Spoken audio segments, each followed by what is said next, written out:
தற்போது கிடைத்திருக்கும் முக்கிய செய்தியை பார்த்து வருகிறோம்.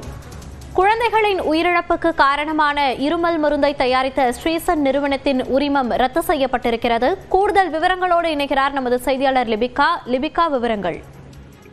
மோனிஷா, மத்திய பிரதேசம் மற்றும் வட மாநிலங்கள்ல 22 குழந்தைகள் உட்பட இறந்த நிலையில் தொடர்ந்து கோல்ட்ரிப் இருமல் மருந்தினுடைய ஸ்ரீசன் பார்மாசிட்டிக் நிறுவனத்தினுடைய அந்த மருந்து தயாரிக்கும் உரிமங்கள் முழுவதுமாக ரத்து செய்யப்பட்டிருப்பதாக தற்போது மருந்து கட்டுப்பாட்டுத்துறை அறிவித்திருக்கின்றது. குறிப்பாக வட மாநிலங்கள்ல 22 குழந்தைகள் இந்த கோல்ட்ரிப் இருமல் மருந்து சாப்பிட்டு உயிரிழந்திருக்கின்றனர்.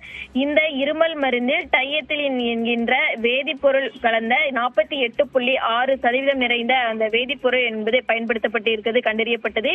இதன் அடிப்படையில தற்காலிகமாக அந்த தயாரிக்கக்கூடிய இடங்கள் எல்லாம் சோதனைக்கு உட்படுத்தப்பட்டு நிறுத்தி வைக்கப்பட்டிருந்த நிலையில் தொடர்ச்சியாக தற்போது அந்த ஸ்ரீசன் பார்மாசியூட்டிக்கினுடைய நிறுவனத்தினுடைய உரிமை முழுவதுமே ரத்து செய்யப்பட்டிருப்பதாக தற்போது மருந்து கட்டுப்பாட்டுத்துறை அறிவித்திருக்கின்றது. மோனிஷா, விவரங்களை பதிவு செய்தமைக்கு நன்றி லிபிகா.